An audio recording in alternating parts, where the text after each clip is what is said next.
satisfação poder, meu amigo Vitor para mim, uma satisfação poder participar aqui do Espaço Ciência Viva, né? Que eu acho que o papel da gente, né, eu sou do Centro Brasileiro de Pesquisas Físicas, que é o órgão de pesquisa do Ministério da Ciência, Tecnologia, Inovação e Comunicações. Quer dizer, nós somos servidores públicos, né? Nós temos que prestar contas ao público daquilo que nós fazemos e compartilhar o nosso trabalho, né, com a comunidade em muitos sentidos, né? Eventos como esse e também em outras atividades, mas desde que a gente tenha que se colocar diante da sociedade, compartilhando, né, não ensinando, mas compartilhando as nossas experiências com a sociedade. Então, eu agradeço a chance. Boa tarde aí, visita ilustre. Então, eu agradeço a chance de poder estar aqui nesse espaço hoje. Então, a ideia da palestra é o macrocosmo, né? Então, geralmente, ano que vem, são os 100 anos do eclipse do Sobral, está se falando de relatividade geral, galáxias, aglomerados de galáxias, buraco negro, e aí a gente pensa que o universo, nessa sua amplitude máxima, ele se fez, digamos, só pelo arranjo, né, dessas grandes estruturas. Mas a pergunta é como essas estruturas se formaram? Quais são os processos mais fundamentais, né, aos quais eu devo me dirigir para compreender a formação das escalas maiores e depois chegar nas estrelas, das estrelas nas constelações, daí nas galáxias, nos aglomerados de galáxias. Então, o que eu estou querendo transmitir nessa palestra, vamos dizer assim, ideia, é como compreender o macrocosmo olhando o microcosmo. A física é uma ciência experimental também. Então, a física é uma ciência experimental, então a gente tem vários métodos de olhar a natureza, pelo experimento, pela fenomenologia. Você pode não ser um experimentador, mas você pode usar resultados das experiências para tentar construir modelos matemáticos que descrevam esses fenômenos, mas ambiciosamente você pode passar do modelo para uma teoria. E ali a gente sabe que no nosso século passado, todo mundo fala teoria da relatividade, teoria eletromagnética, teoria da informação, teoria do DNA, então teoria das placas tectônicas. Então o século XX foi um século dominado por muitas teorias. Isso também é uma forma de você abordar a natureza pela física, usando o que a gente chama de física teórica. E depois tem a chamada física matemática, que é uma abordagem da natureza usando a física, mas com um alto recurso da matemática. Então nós temos a experimentação, a fenomenologia, a teoria e a teoria matemática, a aliança da matemática com a física. E o micro-universo, ele vai muito nessa direção. Ele vai muito na direção dessa aliança, né, de compreender as teorias, a ligação da matemática com a física, compreender esses fenômenos muito fundamentais. Quer dizer, eu entro no átomo, do átomo eu entro no núcleo atômico, do núcleo atômico eu entro no próton, entro no nêutron, do próton, do nêutron eu entro em encontros quartos. Isso é a mínima fração de matéria que a gente tem hoje. E aí a gente quer compreender como essa mínima matéria pode nos ensinar sobre a formação do macrocosmo. Então o que eu quero ligar é porque às vezes quem está de fora, né, o interessado, mas não o iniciado, imagina que a física é uma linha reta. Ela estuda as coisas muito pequenas aqui, átomos, núcleos, né, o interior da matéria, e depois ela estuda as coisas muito grandes aqui. Então parece que a reta não se comunica, mas na verdade a física não é uma reta, ela é um círculo. A coisa muito pequena é fundamental para a gente compreender como as galáxias são. E nos processos galácticos a gente acaba encontrando também um grande laboratório para compreender essa física muito pequena. Então a física se fecha num círculo e não é uma linha reta aberta, onde o mínimo não se comunica com o máximo. A natureza é unificada, não é só. Esse que eu queria colocar. Pode mudar, gentileza? Obrigado. Então, o nosso universo hoje, eu estou colocando a primeira parte macro do universo, que é o cosmo, né? Então, nós temos um universo que tem 13 bilhões e 700 milhões de anos, né? A partir da explosão, que foi o Big Bang. O universo, a sua magnitude, com a sua grandeza, com a sua potência, levou 400 mil anos para construir o primeiro átomo. O primeiro átomo, então o universo já não nasceu formando átomo. Trabalhou exaustivamente 400 mil anos para formar o primeiro átomo. O primeiro átomo é o átomo mais simples possível, é um próton, um elétron, que se juntam para formar o famoso hidrogênio, que é o primeiro elemento da tabela periódica. A partir daí, a partir do hidrogênio, começou a haver fusão, e aí foram vindo demais elementos, o hélio, o lítio, o berílio, nesse processo que nós chamamos de nucleossíntese, né? É a síntese de núcleos, né? De hidrogênio, que vai formar o hélio, depois o hélio vai partir para o lítio. Então, o universo começou a produzir, né, nas estrelas, os elementos mais pesados. Nós temos hoje, nós contamos hoje, cerca de 1 trilhão de trilhões de estrelas. 1 trilhão de trilhões, só para vocês terem ideia, é 1 seguido de 24 zeros. 1 seguido de 3 zeros é 1000. 1 seguido de 6 zeros é 1 bilhão. 1 seguido de 24 zeros é 1 trilhão de trilhões. Agora, é imenso, né? Só que isso são 4% do universo. Existem 96% do universo, além disso, nós vamos ver já o que são. Nesse trilhão de trilhões de estrelas, nós temos estruturas astrofísicas que a comunidade, a sociedade em geral, conhece já de programas de divulgação científica, de leituras, né, de textos de divulgação científica super interessantes, que são as estrelas supernovas e os buracos negros, que foram descobertos. A descoberta deles foi anunciada em 2016, 2 anos atrás. Interessante observar que eles já estavam previstos há 100 anos atrás. Eles foram previstos em 1916, justamente por essa união da física com a matemática.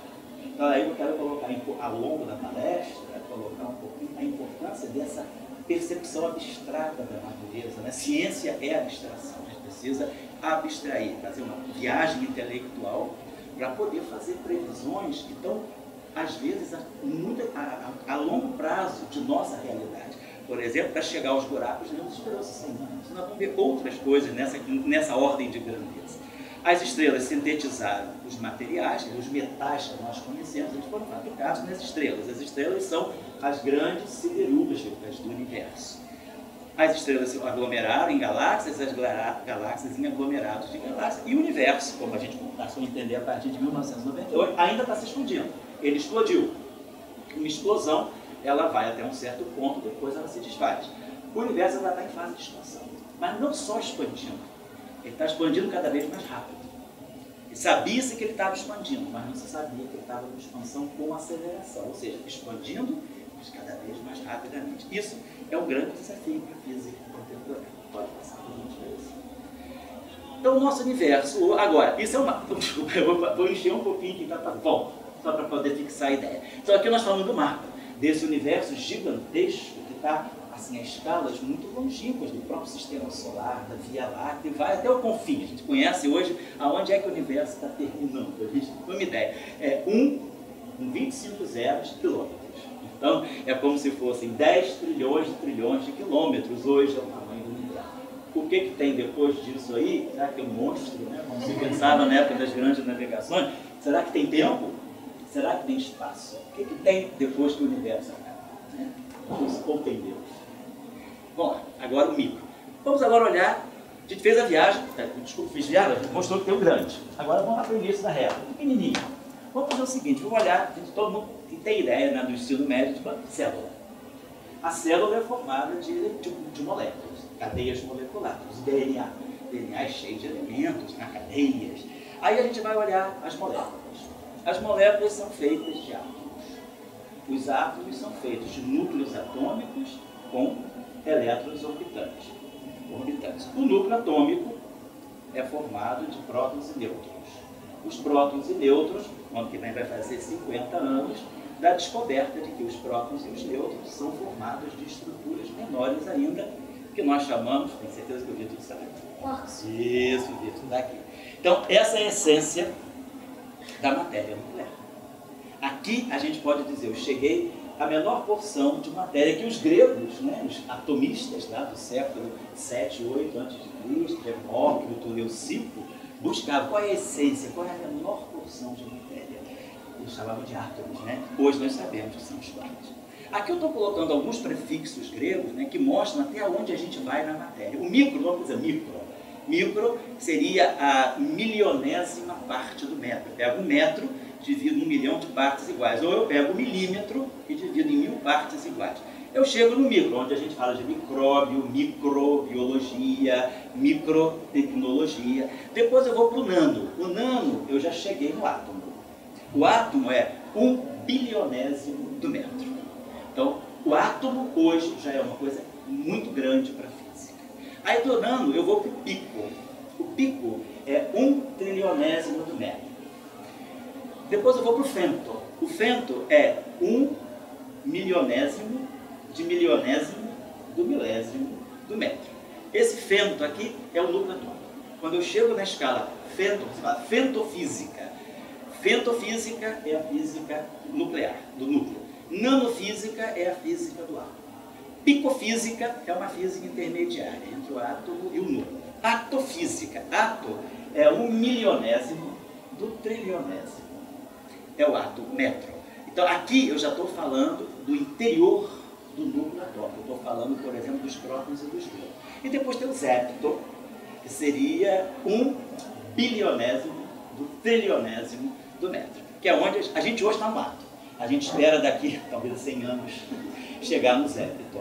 Mas a gente, nem Vitor vai ver isso aqui. Talvez os netinhos de Vitor vão chegar no zepto. Você chega no ato, com toda certeza, no ato mesmo. Tá certo? Nós estamos aqui hoje, na verdade. Então o micro está com a biologia, o nano com os átomos e as moléculas, o pico, o interior dos átomos, o femto, o núcleo atômico, o átomo é o interior dos núcleos, que são os quarks, e o quark é a menor porção de matéria que nós encontramos hoje.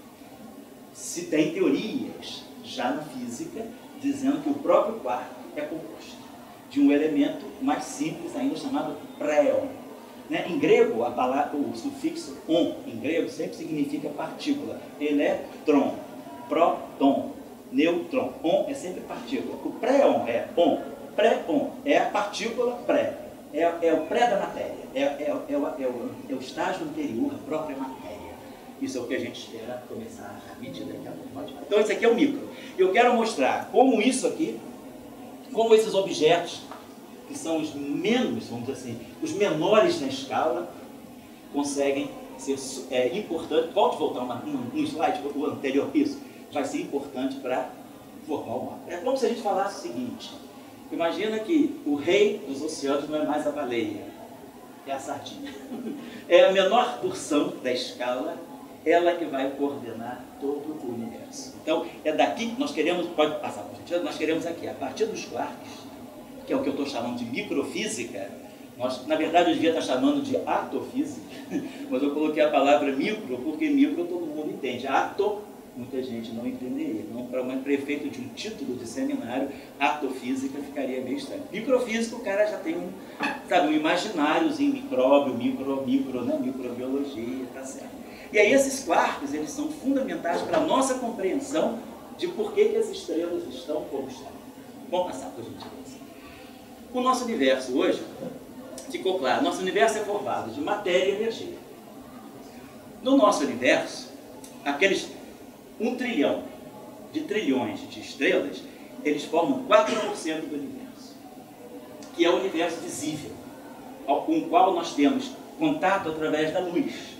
Então, é o que a gente chama de matéria nuclear visível. É a matéria que, ela, se você jogar luz nela, você faz ela... Você jogar aqui, todo mundo está vendo. Vocês imaginem uma matéria que eu jogue luz e ela não aparece. Você pode jogar a luz que você quiser, você não vê. Então essa matéria não interage com a luz, ela se chama matéria escura. Nós sabemos que ela existe. Nós sabemos onde ela está. Mas nós não a vemos e nós ainda não tivemos contato com a sua estrutura. Pelos estudos teóricos e pelas observações experimentais, nós sabemos que o universo ele guarda 6 vezes mais, 4%, aqui está na época aí das pesquisas eleitorais, então todo mundo manipula bem as porcentagens, né? 4% é mais ou menos o Amoedo, né? 26% é o Haddad. Então, o Haddad está na era da matéria escura. O Amoedo, graças a Deus, Meirelles e Companhia Limitada estão na faixa, eles são a matéria nuclear visível, né? Também não podemos dizer que o Bolsonaro são 70%, também não. Vamos ficar nos 26%. Então, a matéria escura está aqui, ela é 6 vezes mais matéria escura do que matéria visível. Agora vocês imaginam, a matéria visível, ela se encontra em 1 trilhão de trilhões de estrelas. Agora vocês imaginam a matéria escura, que é 6 vezes mais isso. E esse é um grande desafio. Nós não sabemos de que é feita a matéria escura. Não é feita de próton, não é feita de nêutron, não é feita de elétron, não é feita de nada que está na tabela periódica. Porque se fosse feito daquilo, eu botava a luz e eu via. Está escuro? Tá, estou vendo. Agora você bota a luz que você quiser e você nunca vai ver nada. Isso é matéria escura. Mas o universo é muito maior que isso. Sobram 70%. 70% pura energia. É um universo praticamente 3/4 do universo são energia. Só que uma energia que nós ainda não compreendemos também, que é escura. Então olha o papel da ciência. Tantos prêmios Nobel, às vezes não está amarrando os cientistas, estão marrentos, né? Mas ó, a gente está aqui nesses míseros 4% e lutando para entender isso. Nós estamos devendo à sociedade 96% de compreensão do universo. É por isso que é bom fazer ciência. Porque ciência é bom pelo desconhecido, né? Quando ficou na conhecida, não dava graça. Senão o Vitor não estava aqui, né, Deus? Se a gente soubesse tudo, né, Vitor? Não estaríamos aqui. A gente está aqui porque a gente quer conhecer. Né? Vamos passar, então? Então, é só para... Desculpa, vamos só para fixar também. Então, para o grande público que não está acostumado, né, nós temos 3/4 de um universo que a gente chama Dark Universe, universo escuro. E 4% de um universo que está aqui, ó. Essa equação aqui, ela corresponde ao nosso conhecimento dos 4% do universo. Essa equação aqui se chama modelo padrão das interações fundamentais. Vamos ver já o que são as interações fundamentais. Essa é a única equação que vai aparecer na nossa apresentação. Não vou sacrificar vocês como decifrar símbolos hieroglíficos, né? Não precisa, né? Mas essa equação aqui, ela corresponde aos 4%. Então, por isso está aqui, our universe so far. Até agora o que a gente tem. Todo mundo ouviu falar do bóson de Higgs em 2012, da partícula de Deus, ela é a última linha dessa equação. Aqui, quem foi lá fora viu o experimento da luz que se encurva? Aqui está a curvatura do universo, que faz a luz encurvar. Aqui está a luz que vem do Sol, a luz que vem dos materiais incandescentes, está aqui nesse terminho. Aqui está uma parte do núcleo atômico. Aqui estão os elétrons, estão os prótons, está a matéria do universo. E aqui está o bóson de Higgs. E é isso que compõe esses 4% de matéria do universo. Nós só chegamos a esse conhecimento completo aqui em 2012, com a descoberta do bóson de Higgs. O bóson de Higgs ele foi previsto por cálculos teóricos matemáticos em 1964. Ele levou 48 anos para ser descoberto. Então você sabia que esse objeto existia. Você tinha identidade completa, você conhecia o assassino, você não conseguia pegar. O LHC pegou ele em 2012. Então, a gente é cheio de objetos que nós prevemos na natureza e que, justamente, o papel da ciência é você fazer essa abordagem imaginária, né? Fazer essas previsões e depois os experimentos, às vezes, acontece do objeto aparecer, primeiro, o elétron, não havia uma teoria para o elétron, ele foi descoberto em 1897. Daí, praticamente 31 anos depois, o professor Dirac fez a teoria para o elétron. Aí criou-se uma teoria 31 anos depois da descoberta. Mas, em geral, em física não tem sido assim. Nós primeiro fazemos as previsões, observamos, imaginamos aquilo que nós vamos encontrar e depois nós fazemos os experimentos para saber se a física está caminhando na direção certa, na sua ligação muito íntima com a matemática. Então, para quem faz ensino médio, nossos futuros aí, Vitor, não sei que gosta, você como é que é o teu nome? Pedro, você gosta de matemática? Mais ou menos, você vai gostar mais. É muito importante a matemática. Matemática não é chata. Matemática é uma forma de você ver o mundo. Você pode olhar o mundo por um telescópio, você pode olhar o mundo por um microscópio, ou você pode olhar o mundo pela matemática. Ou por esses símbolos estranhos. Esses símbolos aqui. Matemática, esses símbolos você acha de bonitinhos? Ou são feios? É estranho. É estranho. Então, estranho já mexeu com você. Então, pelo menos tem um papel importante, né? A matemática, ela mexe com a gente. Normalmente você pode até não gostar, mas ela mexeu com os teus sentimentos. É igual uma poesia. Você pode detestar uma poesia, mas ela mexeu com você, né? A matemática é uma visão de mundo. É só um pouco platônico, né? Platão já dizia isso. A natureza são os números. Toda a natureza ela está embebida em números, né? E a matemática a natureza ela tem uma qualidade matemática. E a gente não pode negar isso. E é por isso que, sabendo matemática, a gente consegue ter uma leitura da natureza, porque a natureza ela tem uma qualidade intrinsecamente matemática. Pode passar, por gentileza. Aqui tem uma outra coisa.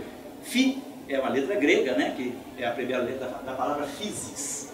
Physis, em grego, significa natureza, que é daí que vem a palavra física. Física, para os gregos, significa a natureza. Então, phi, de physis, e aqui o M de matemática. Então, a física e a matemática, nós, com o tempo, com a necessidade de fazer muitas especializações, cada vez mais disciplinar, né? O mundo se torna cada vez mais disciplinar. Eu aprendo isso, aprendo aquilo, tudo separado. Então, a física e a matemática, elas sofreram uma fratura, mas elas eram, no início dos tempos, uma coisa chamada filosofia natural. A filosofia da natureza.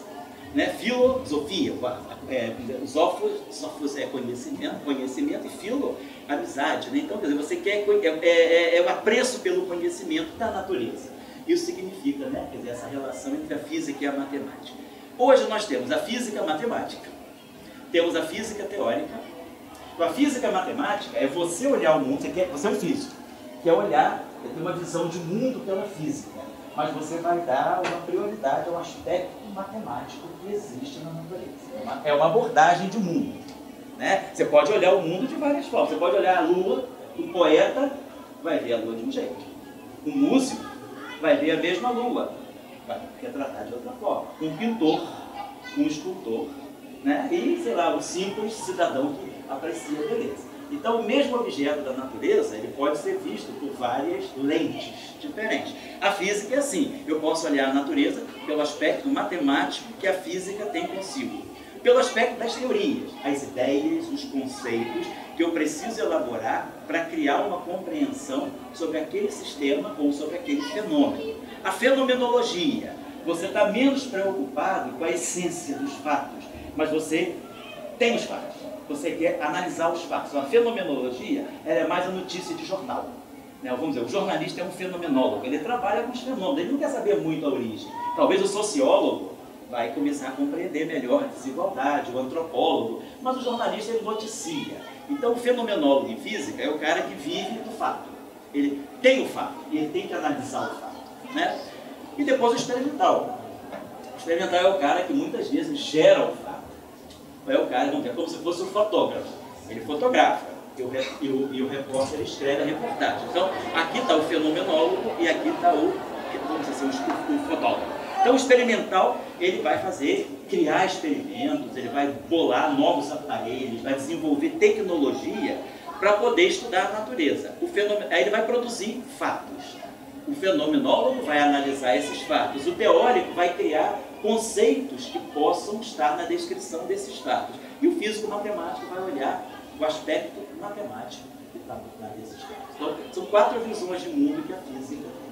Então, tem físico teórico, tem físico matemático, tem físico da fenomenologia e tem físico experimental. Eu estou nessa área, eu sou da teoria. Tenho colegas no CBPF que são da física matemática.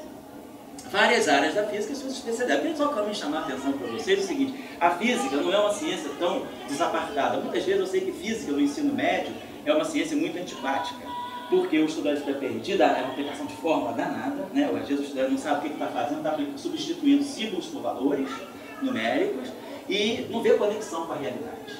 Então a física é uma ciência, mas o que eu gosto de dizer é o seguinte: a física é uma ciência humana. A física é uma ciência, ela é uma ciência da natureza, mas ela é uma ciência humana. A física muda o mundo. As grandes revoluções científicas da física mudaram o mundo. GPS, internet, celular e tudo. E a física médica, o avanço da física médica, vem da pesquisa em física. Então a física está muito ligada à sociedade, apesar de parecer uma ciência árdua, técnica, áspera, né? Hoje nós temos ligações grandes da física com a economia, temos a chamada econofísica, que é você estudar a economia, sim, os sistemas econômicos usando técnicas da física. Nós temos a sociofísica, que é estudar sociologia, estudar sistemas sociais, estudar até mesmo antropologia, estudar, por exemplo, grupos de insetos, migrações de animais, usando a física, usando as leis da física. Então a sociofísica, ela é uma área da física que se preocupa em estudar fenômenos sociais. Então a física ela não estuda só objetos inanimados, né? Não vai estudar só o elétron, o quark, né? Aliás, até porque a natureza também não é inanimada, a natureza tem vida, né? A natureza evolui. Mas a sociofísica ela é uma ciência que vai estar estudando mais o aspecto humano da sociedade por leis da física. Temos a chamada engenharia física e assim vai. Então, engenharia A engenharia física é a engenharia que você vai estar mais ligada à parte vamos dizer assim, de produzir aparelhos, desenvolver tecnologias a partir das próprias descobertas em física. Porque quando você faz, às vezes, uma descoberta científica, exploratória, você vai fazer uma ciência básica, mas de laboratório, exploratória. Você descobre um fenômeno no laboratório. Mas você não sabe o que serve. Descobriu um novo comportamento da matéria. Como é que isso vai virar tecnologia? Como isso vai chegar no hospital ou na minha casa? Então, a engenharia física ela vai trabalhar com essa instrumentação. Então, você faz faculdade de engenharia física ou você Então, faz... hoje já tem um curso de graduação em engenharia física. No próprio UFRJ. Você pode ser um engenheiro físico. Você não precisa fazer nem física nem engenharia. Você vai fazer engenharia física. Como você pode fazer física médica. Agora, esse curso não tem. Ainda em nível de graduação, nem sociofísica. Biofísica tem, você pode se formar em biofísica, pode se formar em física médica, pode se formar em engenharia física, certo? São cursos mais novos, sobretudo engenharia física é um curso mais novo. Então, o papel da ciência, quando eu digo ciência com C maiúsculo, não estou falando de física, matemática, química e biologia, é conhecimento humano. Ciência, história, ciência é, geografia, ciência é, literatura é, ciência é o conhecimento humano. E o papel do conhecimento humano, na sua ampla modalidade, é discutir o que é a realidade e o que é a natureza. O que é mais importante? Será que a natureza é completamente real?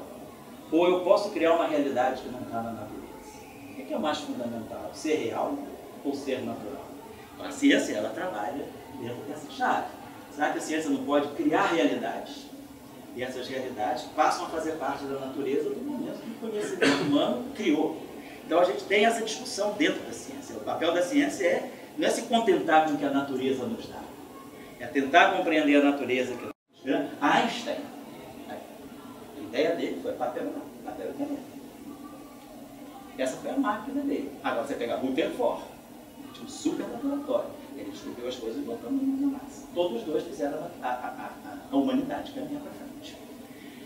Então, o que eu falei com vocês, esse modelo é a física das interações fundamentais. Hoje, como nós vemos o mundo, como a física vê o mundo, quais são as forças que regem o mundo?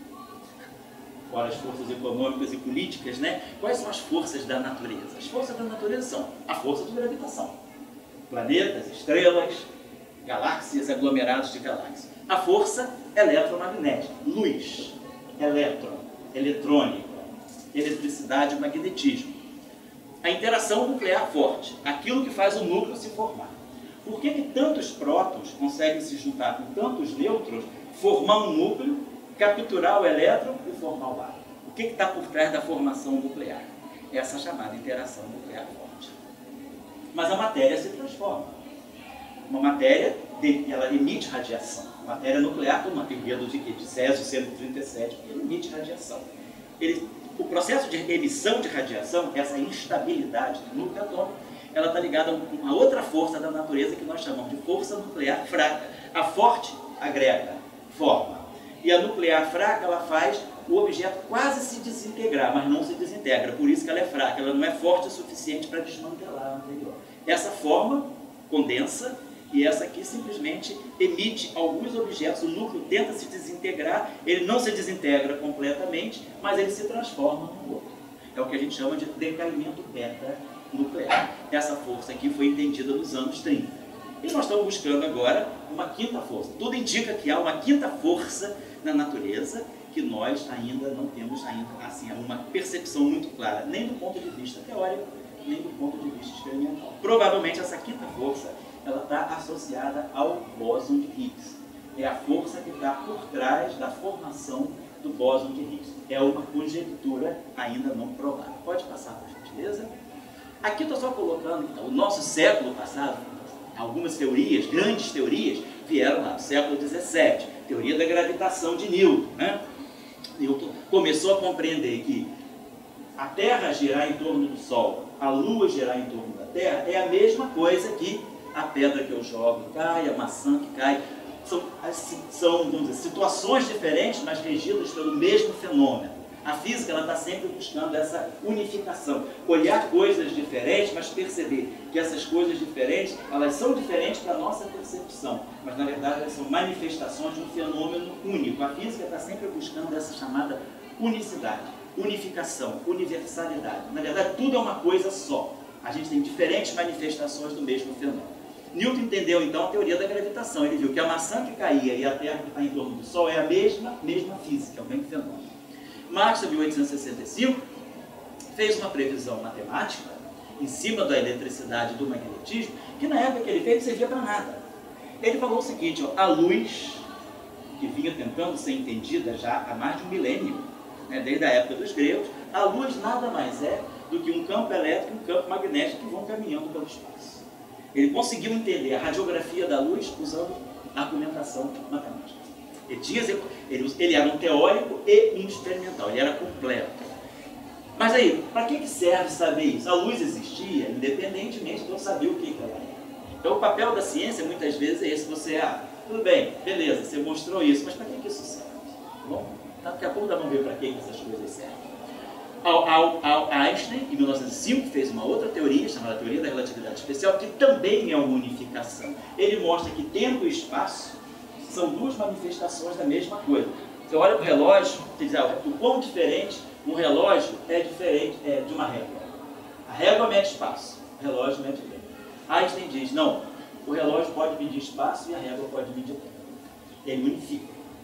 Então ele diz, isso é a teoria, isso se chama relatividade. O próprio tempo, ele depende do espaço. O tempo não é independente do espaço. Ele cria um conceito chamado espaço-tempo, ele fala, espaço e tempo são a mesma coisa. No nosso mundo, nós os separamos porque nós estamos numa região da natureza onde a velocidade da luz é baixa o suficiente para não nos fazer perceber a interligação entre o tempo e o espaço. Mas se nós viajássemos com uma velocidade muito próxima da velocidade da luz, nós íamos ter uma percepção temporal completamente diferente do que nós temos.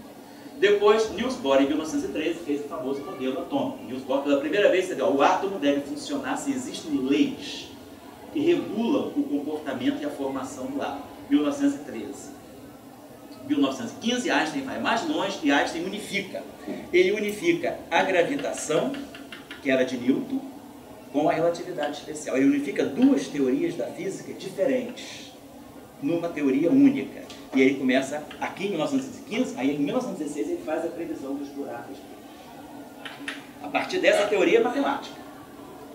1917, Einstein, de novo, ele liga a relatividade geral com o cósmico. E ele lança uma nova teoria, uma nova área da física, que é a cosmologia. A cosmologia, até 1917, ela existia, mas ela era mais misticismo do que ciência. Ela não era ciência.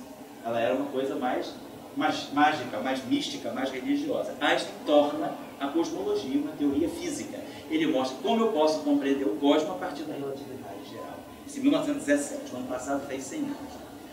Em 1925 a 27 começa a se compreender o aspecto quântico da natureza. O muito pequeno, ele é regido por leis muito diferentes daquilo que é grande.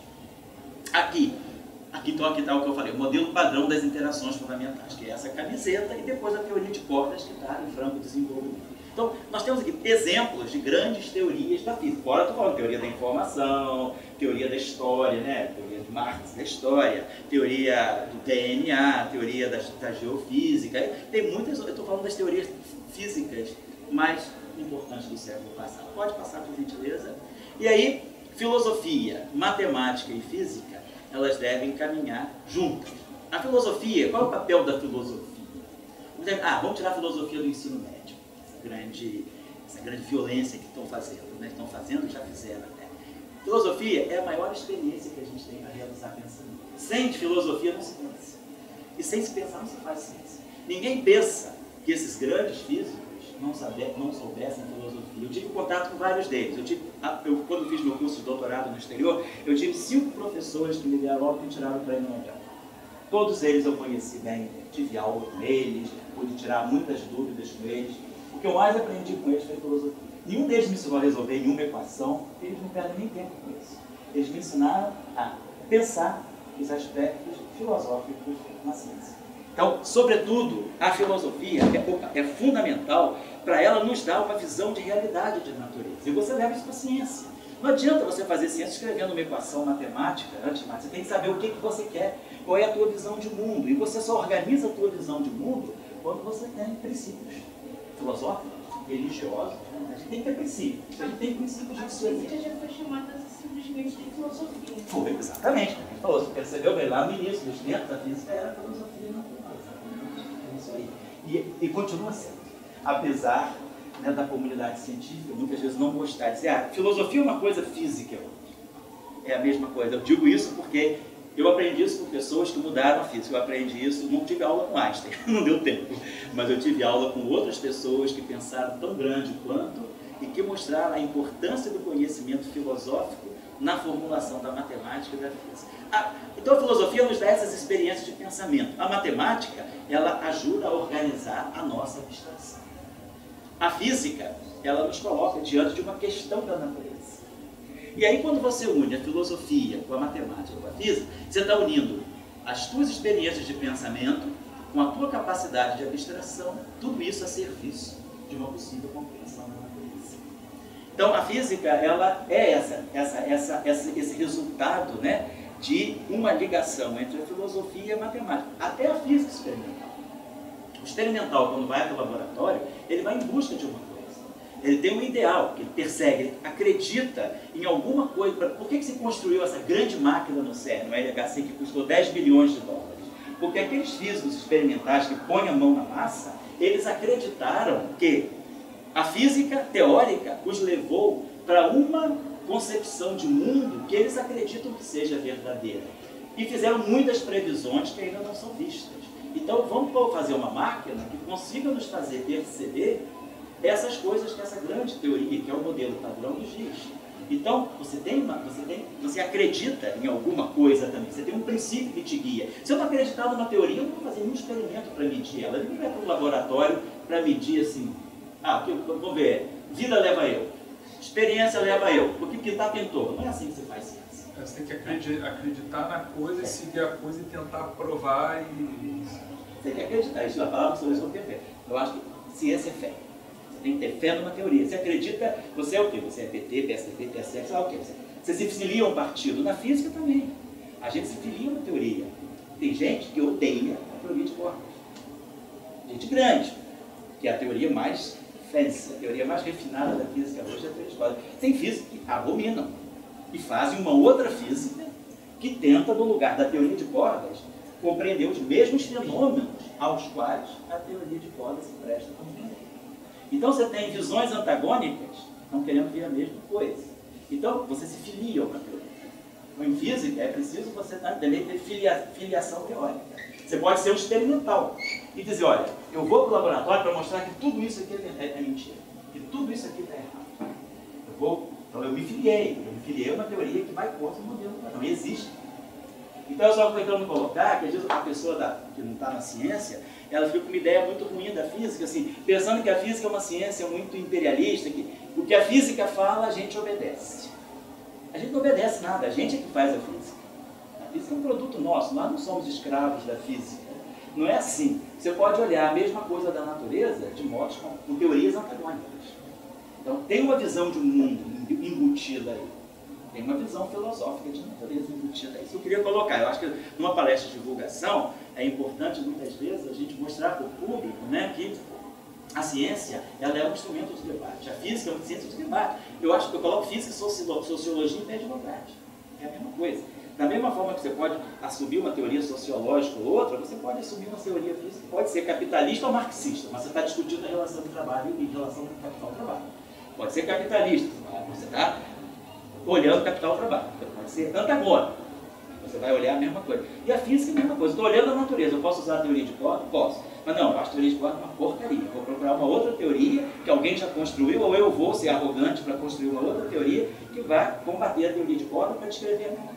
Então, ciência tem esse aspecto. A física, ela não é uma ciência enlatada, fechada, sabe, chata, que você se submete às suas leis. As leis da física quem faz é o homem. Quando Einstein fez a teoria da relatividade, ele postulou coisas, ele disse, ó, isso é assim, por decreto. Ninguém me diz que não é, ninguém provou, que é ou que não é. Ele falou, isso deve funcionar assim. A partir daquelas premissas que ele impõe, por decreto, ele cria uma teoria que deu certo. Então, por que ele fez isso? Porque ele era um homem do século XIX. Einstein, ele tinha na cabeça dele a filosofia do século XIX, que era a filosofia de quê? Do absolutismo. E ele diz, na natureza existem absolutos, e Einstein elegeu a luz como absoluto da natureza. Fazendo isso, ele ganhou todos os pontos para a teoria da relatividade. Mas por quê? Porque ele era o homem com a cabeça filosófica do século XIX. Ele não tinha mais a cabeça do século XX, por isso que ele não gostava de física quântica. Filosoficamente, aquilo não se adaptava a um homem clássico do século XIX. Então, Marx, Planck foi quem foi, Dirac foi quem foi, porque estava imbuído de uma nova filosofia que não era a filosofia de hoje. Então, não é a física que estava colocando essas pessoas em jogo, era a filosofia. No fundo, quem mexe todos os pauzinhos é a filosofia. Então, eu acho que é um absurdo a gente não ter filosofia no ensino nem físico, nem no ensino médio, porque ela elimina de nós a possibilidade de fazer experiências de pensamento. Pode não falar? Aqui, ó, isso tudo aqui, eu estou colocando em preto a data da previsão teórica e em azul a data da descoberta em laboratório. Ó, ondas gravitacionais previstas em 1916, descobertas em 2016. Ó o triunfo aqui do pensamento abstrato. Isso aqui é uma teoria que com 100 anos de antecedência previu alguma coisa aqui, tá? 100 anos. É caramba mesmo, cara. É um século. É muita coisa. A gente tem que pensar sobre isso. Até provar mesmo. Exatamente. Matematicamente que seja incontestável. Exato. Agora sim, foi para o laboratório. Agora é incontestável. Até aqui, até 2015, até janeiro de 2015, já tem. Fevereiro de 2016. Depois, buraco negro, mesma coisa, mesma história. Mesmo ano. Tudo fruto da teoria de ar. Antimatéria. Com esse aqui eu trabalhei, estudei. O professor que criou a ideia da antimatéria, o professor Paul Dirac. 1931, ele faz um trabalho em que ele diz: existe na natureza a antimatéria. Isso aparece a primeira em 1932, a segunda forma em 56. Então, olha só, 25 anos de antecedência e aqui com 1 ano de antecedência. Isso aqui foi uma coisa tão revolucionária na física, tão revolucionária, que se essa descoberta não tivesse acontecido em 1932, talvez ele tivesse sido extremamente boicotado. Ele foi boicotado, foi chamado de autista, de tudo, porque ele dizia, é uma loucura você imaginar que existe antimatéria. Ele provou matematicamente que tinha que existir. E deu certo. 1 ano depois. Por isso, se a história não tivesse dado para nós essa chance dessa descoberta em 32, talvez Dirac tivesse morrido assim, banido da física. Porque tinha grandes físicos, como Pauli, que todo mundo conhece, que estudou aqui, Heisenberg, que eles abominavam essa teoria de Dirac. Essa teoria é o pior, é o capítulo mais triste da física do nosso século. E, no entanto, 1 ano depois a coisa aconteceu. Os mesons pi foram previstos por um japonês, Yukawa, e foram descobertos em 48 e 49. Nessa experiência de 48, o nosso César Lattes, né, um dos fundadores do CBPF, está envolvido. César Lattes estava mais envolvido, na verdade, na experiência de 49, porque ele consegue produzir esses mesons pi em laboratório. Em 48, essas partículas que foram previstas por esse japonês em 35, elas apareceram vindas do espaço. Mas depois César Lattes falou, não, a gente consegue produzir isso em acelerador. E lá em Berkeley, na Califórnia, ele fez um experimento, participou do experimento que produziu esses objetos em laboratório. Então também foi uma previsão que veio com 13 anos de antecedência. Os neutrinos foram previstos em 1930. São 3 famílias de neutrinos. A primeira apareceu 26 anos depois, a segunda 32 anos depois e a terceira 70 anos depois. A gente esperou 70 anos. Em 1964 foram descobertos primeiro em 68, 69, depois em 74, 78 e 95 foi descoberto o último. Bóson de Higgs, previsto em 64, descoberto em 2012. Eu tive aula com o professor Higgs também. Tive a oportunidade de fazer um curso com ele sobre o bóson dele, sobre a teoria dele. E ele contava todas as dificuldades que ele teve de colocar a teoria dele em nível de aceitação mundial. E aí, em 2012, 48 anos depois, ele conseguiu pegar a teoria dele, ganhou o prêmio Nobel e depois ele morreu. Pelo menos ele conseguiu ver a teoria dele, ter o triunfo de aparecer no laboratório.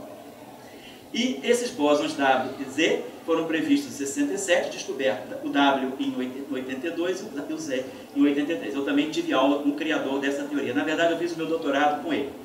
O professor Abdul Salam, ele é um paquistanês, e ele fez essa previsão de que esses objetos devessem existir nos decaimentos dela. A previsão foi feita por ele e por 2 outros americanos separadamente em 1967 e eles 3 ganharam o prêmio Nobel de 79, antes mesmo da descoberta. A teoria era tão envolvente, a teoria era tão forte que o prêmio Nobel foi dado antes mesmo da verificação no laboratório. Você vê a força, às vezes, da teoria, de uma teoria física. Pode passar, por favor. Estou quase acabando, tá? Então, a ciência Falei, tá. Um resultado matemático da própria teoria dele. Ele criou uma teoria. A matemática levou ele a um conjunto de resultados que ele falou, bom, agora eu preciso interpretar. Os resultados estão diante de mim. É como uma música, você tem Beethoven te dá a partitura. Agora interprete. Então, a partitura nesse caso foi dada por Deus. Deus deu a partitura. Está aqui, Dirac. Interpreta, lê o meu pensamento. Dirac, ó, tudo isso que está aqui está me dizendo o seguinte, na natureza existe antimatéria. Ele interpretou. Foi criticado pela interpretação dele. Se ele não tivesse interpretado, se der certinho, ele não teria sido nunca criticado. Depois a interpretação virou fato. Então, a física, ela é muito... A física, sobretudo contemporânea, ela é uma ciência de interpretações. E quem ajuda a gente a interpretar é a filosofia. Dirac só interpretou daquela forma porque ele tinha conhecimentos filosóficos que o levaram a essa interpretação. Se ele não conhecesse a filosofia na qual ele acreditava, ele não teria feito essa interpretação. Dirac, ele era comunista mesmo, né? Mas comunista mesmo, não era nem marxista, marxista era um pouco para ele. Mas ele conhecia profundamente a filosofia do filósofo russo chamado Bakhtin, que era a filosofia da estética. E ele dizia, eu acredito que tudo na natureza está ligado à estética. A natureza, ela tem que ter uma estética por trás dela. E a estética, para ele, dizia que aquele resultado que estava aparecendo mostrava que o elétron... Ele falava, por que o elétron está sozinho na natureza? Será que o elétron não tem um parceiro? O elétron tem que ter uma estética na natureza. A natureza, se ela te dá uma coisa, ela te dá alguma complementação daquela coisa. Ela nunca te dá um fato isolado. Ele falou, então existe, eu vou interpretar isso como uma antimatéria do elétron. Então, essa interpretação veio dessa busca que o Dirac dizia que a natureza é estética, a matemática é estética. Ele era muito platônico nesse sentido, e ele tentava ver a estética da natureza pela matemática. Eu gosto de brincar com os meus alunos dizendo, todo mundo conhece a Chanel? Todo mundo perfume de Chanel, né, a roupinha da Chanel, né, pelo menos os consumistas, né? Bom, a Chanel, ela acreditava na estética. E o Dirac é a Chanel da física. Dirac dizia o seguinte, na natureza, o que existe é estética. E a natureza, ela é leve. A Chanel sempre dizia, se a mulher quer ser elegante, ela não tem que colocar nada, ela tem que tirar. Quanto mais você tira, mais elegante você fica. Ou seja, aquela filosofia... Estou falando de física e alta moda, meu querido. A física tem disso também, não pensa que a física é só... Ele está com medo que a pessoa está pelada. Não, chega lá. Mas, é aí que você vê a estética verdadeira. Você pegar uma mulher do século XVIII. Não existe. Pega uma mulher de 18. Eu desisto! Eu desisto! Olha, ô Vitor, pega uma mulher do século XVIII, com a nágua, sutiã, bota, não sei o que, espartilho. O que tem ali de estético, né? Aí você pega Chanel em 1928, lança a mulher. No mesmo ano da equação de Dirac. 28, Chanel lança a calça comprida para a mulher e o corte. Acaba de cabelo de comprido, tira o coque, a mulher tem que ser leve. Ela tem que montar a cavalo, ela tem que ser ágil. Dirac, no mesmo ano, faz a equação de Dirac, que é uma equação da lindeza. Ele fala, essas equações são muito complicadas. A minha equação é muito simples. A minha equação é isso aqui, ó. Olha a equação de Dirac. É isso aqui. 3 símbolos. Aqui está matéria, está antimatéria, tem prova, tem tudo. Não é estético? Então, para estético, porque esse dia no ônibus me pediram para tirar um retrato, fazer uma selfie. Falei, não é comigo, claro, não é com a camiseta. E aí a senhora fez estética, fez o assim, por que a senhora achou essa equação bonita? Eu falei, é linda. Eu falei, mas a senhora mexe, eu sou designer de arte. Então, é tão bonita que essa artista falou, não é linda, deixa eu fazer uma selfie. Que isso? E outras pessoas já me perguntaram, que língua é essa? O que é isso? Né? Tem uma camiseta que mexe, né? Mas olha a estética do arte. Ele dizia, tudo que é sobre o elétron está aqui, nessa equação simples. Ele dizia, tira, não adianta ter uma equação complicada, é que a natureza ela busca a estética e a simplicidade. Então, nesse sentido que eu digo, que eu gosto de brincar que Dirac era a Mademoiselle Chanel da física, né? O que significa esse garfo aí? Oi? Que O que garfo? significa esse garfo aí? Ah, esse garfo aqui é uma letra grega chamada psi, é o tridente. Essa letra em grego significa psi, que é o símbolo da psicologia. E esse garfo aqui significa como você descreve o elétron. Aonde ele está, em tal momento do relógio, lá. 4 no meu relógio, 5h32. Às 5h32, nessa posição, como é que o elétron se encontra? O elétron está dentro do teu corpo. Isso aqui deve dizer. É esse objeto aqui que diz aonde o elétron está, qual é a chance do elétron estar aonde você está. Agora, depois, em outro lugar. Então, esse psi tem um significado de você descrever qual é a fotografia do teu sistema num certo instante de tempo. Bom, então, olha, tudo isso aqui são novas interpretações que nós estamos esperando que virem fatos. Novas dimensões do mundo. Hoje a gente prevê que o mundo tenha 10 dimensões, não 4. Tem o tempo, né? A dimensão do tempo, que Einstein já unificou com as 3 dimensões do espaço. Comprimento, largura e altura. Nós chamamos comprimento, largura e altura e o tempo. 4 dimensões. Hoje a gente imagina que haja 10 dimensões. 6 dimensões a mais. Quem são elas? Onde encontrá-las? Onde elas estão? Como elas são? Então, isso é interpretação que nós esperamos que se torne fato. Partículas exóticas. Além de tudo isso aqui, nós imaginamos que existam, por exemplo, outros bósons de Higgs, outros tipos de luz. Então, essas partículas exóticas também estão sendo procuradas. Matéria escura. Nós sabemos que ela existe. Nós interpretamos os dados do universo, a disposição das velocidades das galáxias, nós interpretamos esses dados dizendo, isso é assim porque existe matéria escura. Mas o que é a matéria escura? Então, ela é uma interpretação que nós damos hoje. Tem físico que não acredita na matéria escura. Tem uma escola da física que diz, não existe matéria escura. O que existe é uma nova visão do espaço e do tempo.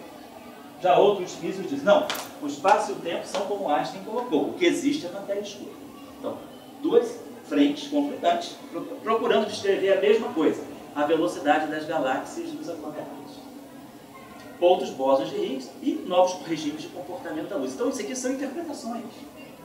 Então, nós trabalhamos com essas interpretações esperando que um dia elas se tornem fato. O LHC, que é esse grande acelerador de partículas em Genebra, lá no CERN, ele está trabalhando para ver se daqui a 2 anos começa a medir alguma nova dimensão, partículas exóticas, matéria escura, outros bósons de Higgs e novos comportamentos da luz. Então, vamos ver se isso aqui vai virar fato. A tua geração e a geração do Pedro pode fazer isso aqui virar fato. A minha geração, a geração do Ian também estuda física, aí, a Bruna também estuda física, não estuda? Você também estuda física? Estuda o quê? Então a gente precisa de bons professores de física, você vai nos ajudar muito. Tá aí, então, vamos ver se isso aqui vira fato. Pode passar? Isso aqui são as 10 dimensões do universo. O universo tem essa forma, parece uma bactéria enlouquecida, né? Pode passando, são umas figurinhas que eu botei. O primeiro átomo que se formou, o átomo de hidrogênio, o universo levou 400 mil anos para fazer isso aqui. Ó. O gigante universal levou 400 mil anos para produzir esse negocinho aqui, que tem um comprimento de 1/10 de bilionésimo de metro. Lá em frente, a matéria já detectada no universo está codificada através desses elementos aqui. Isso aqui é a matéria nuclear, são os 3/4. Isso aqui é a matéria eletrônica. Isso aqui é a matéria que faz a ligação, que exerce as forças do universo, são transmitidas por esses objetos aqui. E esse H que está aqui não é o hidrogênio, é o bóson de Higgs. Tá? Pode passando. O retrato da nossa Via Láctea, com seus 10 bilhões de estrelas. Então, o que nós estamos querendo é como essas 10 bilhões de estrelas se formaram a Via Láctea e como elas vão acabar. Tudo isso a gente consegue compreender. Volta um instantinho só, por gentileza, uma única quando esse objeto aqui começar a decair. Quando esse quark U aqui, quando esse pequeno objeto aqui começar a decair, daqui a 100 milhões de trilhões de anos, o universo vai acabar. É o decaimento, chamado decaimento do quark. Pode passar? Nossa Via Láctea, um buraco negro, a fotografia de um buraco negro sugando matéria de uma estrela vizinha. O buraco negro está aqui. Singularidade. Isso aqui é um bercoio? Singularidade. É uma singularidade, não tem formado, né? Isso aqui é um berçário de estrelas, isso aqui é como se fosse um monte de estrela neném nascendo nessa nuvem. Oi? Nebulosa? Essa aqui já é mais do que uma nebulosa, já é a nebulosa eu vou mostrar agora, pode passar. A nebulosa está aqui. Então isso aqui já é o embrião da estrela. Essas nuvens que estão formando estrelas, pode passar. Isso aqui é uma gigante vermelha, tem até uma fotografia muito boa ali fora que eu vi, que é o destino do Sol. O Sol vai estufar e vai engolir a Terra, mas daqui a 5 bilhões de anos. Pode passando. Buracos negros que se fundiram agora no experimento de 2016 e produziram as ondas gravitacionais. Pode passar. Isso aqui é um fenômeno muito interessante que no interior de certas galáxias existem jatos, emissão de jatos de raios gama, que é uma radiação tipo a luz, mas que violentamente destruidora, ela desintegra qualquer forma de matéria. E esses jatos são produzidos momentaneamente, podem durar de 3 segundos a algumas horas, até no interior das galáxias. E a gente não sabe exatamente como descrever esses objetos. Chama-se isso aqui Gamma Ray Bursts, explosão de raios gama. Pode passar? Então, só para finalizar aqui, ciência é isso, é exploração, é busca de significados e aplicação. Muitas vezes a gente que dá aula de física, ou de matemática, ou de outras disciplinas mesmo, a primeira coisa que o aluno sempre quer saber, aquela forma pragmática, para que serve isso? Professor, eu estou estudando isso para quê? Ciência não é para que serve, ciência é o que significa. Tudo aquilo, todas as descobertas científicas importantes que foram feitas, elas não serviam para nada no momento da descoberta. Elas significavam alguma coisa, significa, né? E não significa nada. Então, ciência é isso, que a gente tem que buscar na natureza, quer dizer, o homem tem busca o quê? Qual é a busca do homem desde que começou a pensar, botou 2 pés, começou a andar com 2 pés? O homem busca o significado da vida. Por que eu estou aqui? O que é o corpo? O que é tudo isso? Quer dizer, a gente sempre buscou significado. A nossa fome, a nossa sede é de significado, não é de aplicação. Às vezes você é muito mais feliz compreendendo o significado das coisas do que as aplicações dela. Eu acho que o exemplo que a gente tem de São Francisco de Assis. Eu acho que ele era a pessoa que conhecia mais o significado da vida, era a pessoa mais feliz do mundo, com o mínimo de coisa. Para que serve a vida? Não, a vida serve para o amor. A vida tem um significado. Então eu acho que ciência é isso, é significado. Justifica-se os gastos e os investimentos, né? Ó, vocês aí, para manter esse espaço vivo aí, quase que vendem a camisa do corpo, né? Quase não, né? Vende, literalmente, né? Pois é, por quê? Justifica por quê? Porque vocês acreditam no significado da ciência. Então, o significado da ciência básica exploratória, aquela ciência que você faz, que diz, olha, não serve para nada, mas eu estou buscando o conhecimento da natureza. Justifica, porque isso depois vai virar ciência, vai virar tecnologia. A tecnologia, ela sempre vem depois da ciência. Não existe nenhuma tecnologia que nasceu antes da ciência. Se você aperfeiçoar, meu professor que tirou o prêmio Nobel dizia uma coisa interessante. Quando a televisão inglesa foi entrevistar ele, né, sobre a teoria dele, que deu o prêmio Nobel dele de 79, perguntaram para ele, mas professor, tudo bem, tirou o prêmio Nobel, mas isso tudo vai levar aqui? Ele falou, presta atenção numa coisa. Se você aperfeiçoar a vela constantemente, você não vai chegar na lâmpada elétrica. Para se chegar na lâmpada elétrica, você tem que abandonar a vela. Não adianta aperfeiçoar. Você tem que criar uma nova forma, quebrar um paradigma, parafina, e pensar de uma outra forma. A minha teoria, ela é uma quebra de paradigma em relação ao que a gente vê sobre a descrição do eletromagnetismo. Para que isso vai servir? Hoje a gente sabe. A gente tem geladeiras melhores, a gente tem turbinas de aviões melhores, a gente tem até internet por causa disso. Porque ele, com os outros dois, previram algo que os experimentais foram ver, criaram uma máquina no CERN chamada LEP, que é o papai do LHC, é a máquina predecessora do LHC. Desse LEP, sistema de temperaturas baixas, e saiu a internet. A internet não foi invenção da informática. A internet foi invenção nesse laboratório do CERN, onde hoje tem o LHC, porque o volume de dados produzido nas reações, nos experimentos, era tão grande que você não conseguia transmitir para um outro colega por e-mail. Então você criou um servidor, acumulava os dados no servidor e as pessoas começavam a ter acesso a esse servidor para buscar os dados. É a internet. Então, se hoje a gente faz rede social, muda a política do mundo pela internet, é graças à descoberta do bóson W+, W- e Z0. Quer dizer, quando você teve o significado dessa compreensão, ninguém podia imaginar que ia sair a internet. Quando ele ganhou o prêmio Nobel de 79, ninguém podia imaginar que aquilo ia derivar da internet, porque tecnologia é um derivado da ciência. Você não vai fazer tecnologia, imagina fazer um experimento aqui. Qual é a tecnologia que você imagina que vai ter daqui a 500 anos? Você tem ideia? Se você vai ser teletransportada, ou se você vai nascer... Isso era bom, isso é bom era, né? A gente está precisando, pelo menos resolve o problema da mobilidade. Né? E um político pensou nisso, né? Poxa, nem a Marina, que é tão cheia de ideias, não pensou no teletransporte, né? Então é isso, gente. Tecnologia, a gente não imagina. O que a gente imagina é ciência. E a tecnologia, ela vem da ciência. Então, muitas vezes a gente se coloca, por que eu vou ajudar o Espaço Viva, o Espaço Ciência Viva? Não estou propaganda, porque eu não sou daqui não, sou convidado. Mas, por que ajudar o Espaço Ciência Viva se tem gente morando na calçada ali na frente? Se colocar assim, já é mesmo, né? dando dinheiro para cá, esse povo veio aqui se divertir, porque aquela família está morando ali na rua. Se chover, não tem onde se esconder, se a criança ficar doente, não tem onde. E aí? Quem botou assim a pessoa na rua foi a ciência viva? Né? Então, se a ciência viva tivesse muito dinheiro, se a ciência viva fosse levada a sério, não tinha ninguém morando na rua. Porque as pessoas tinham educação e conhecimento. As pessoas estão na rua por falta de educação e, por acaso, gera falta de sensibilidade. Então, a gente no Brasil não tem que ter vergonha de gastar dinheiro com ciência. Porque o que a gente está buscando é significado da vida e significado que vai gerar tecnologia que vai chegar, vai melhorar o mundo. A ciência é como a arte. Por que você lê uma poesia? Para ficar melhor ou pior?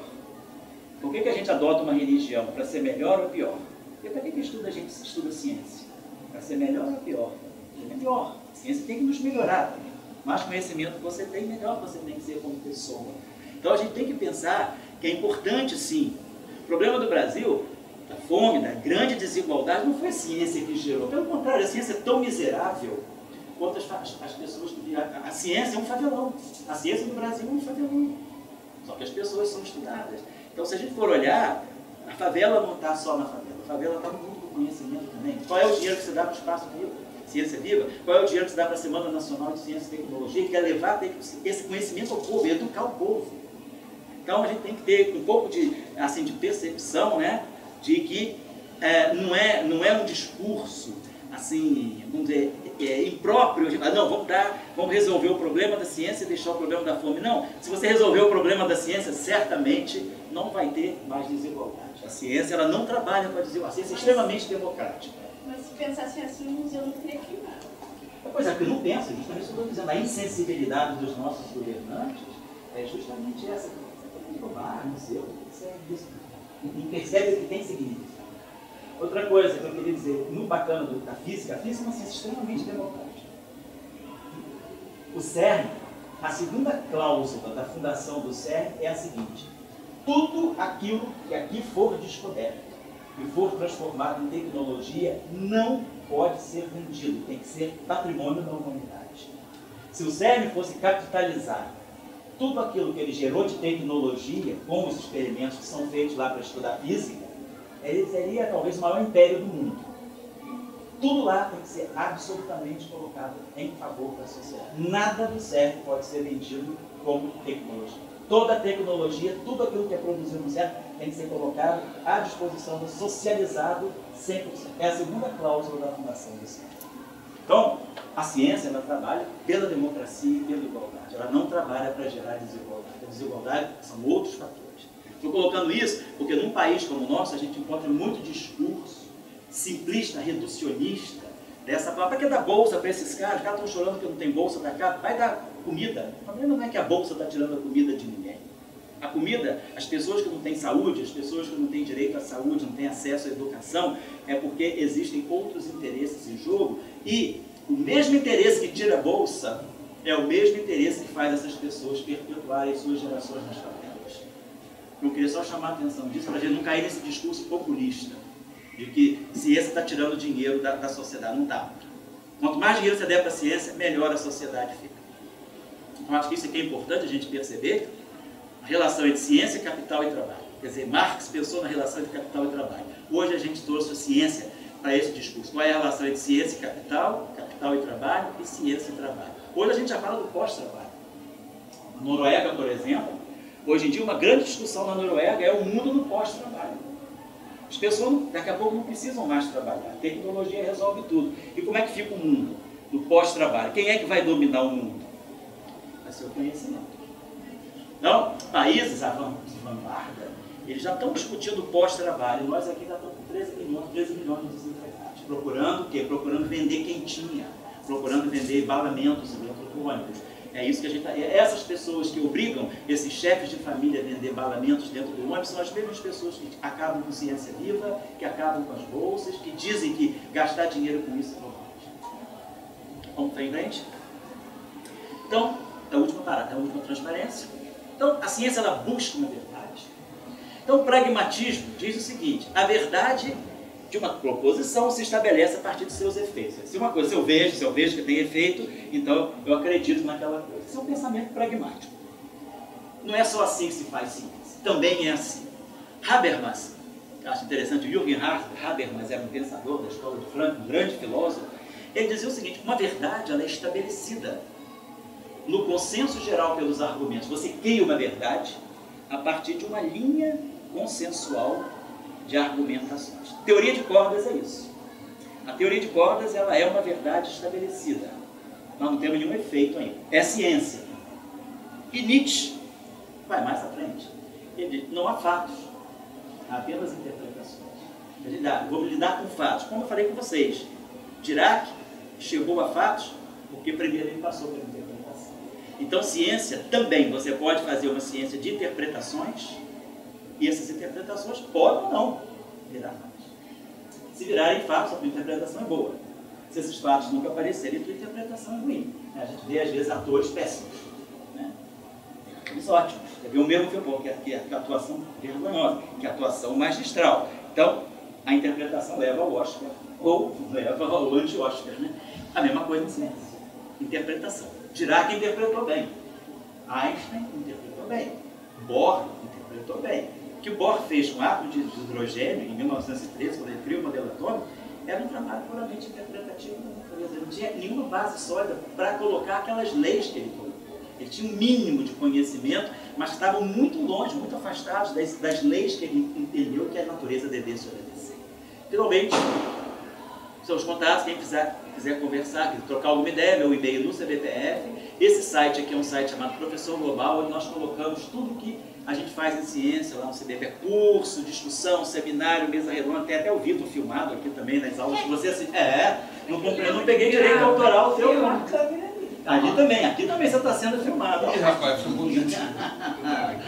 Então é isso. Então esse aqui é um site. Esse site aqui é o pbnc.com.br. Esse aqui é um projeto social que eu tenho em Petrópolis há 24 anos, onde nós trabalhamos com comunidades carentes, né? Pré-vestibular para negros e carentes. Eu fundei esse Petrópolis há 24 anos atrás e nós trabalhamos aqui a ciência como elemento de regeneração social. Então nós temos há 24 anos esse trabalho. Daqui já saíram lixeiros que viraram doutores, empregadas domésticas que hoje são professoras universitárias, filósofas. Temos aqui passaram nesses 24 anos por nós mais de 1000 pessoas. Muitas delas hoje já são professores universitários com mestrado, doutorado. E a gente trabalha o valor da ciência como regeneração. Da mesma forma que vocês conhecem o De Rerum Natura de Lucrécio, né? Aquela obra lindíssima romana, né? Inspirada em Epicuro, que é a cura pelo conhecimento científico. Não é a cura pela ciência, medicina, é a cura pelo saber. O saber te alimenta.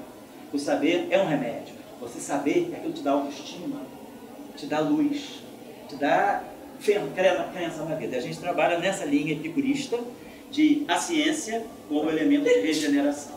E no CBPF tem um programa muito interessante que um colega meu coordena, chamado Físico por uma Tarde. A escola se inscreve e leva os seus alunos lá para passar uma tarde no CBPF, conhecendo como se trabalha em física por uma tarde. Vai no laboratório, fala com o experimental. Então é um programa interessante para quem é professor aí, que se quiser levar seus alunos um dia lá, é só entrar em contato com o CBPF. Pode escrever para mim, mas eu não sou o coordenador desse programa não, é um colega meu.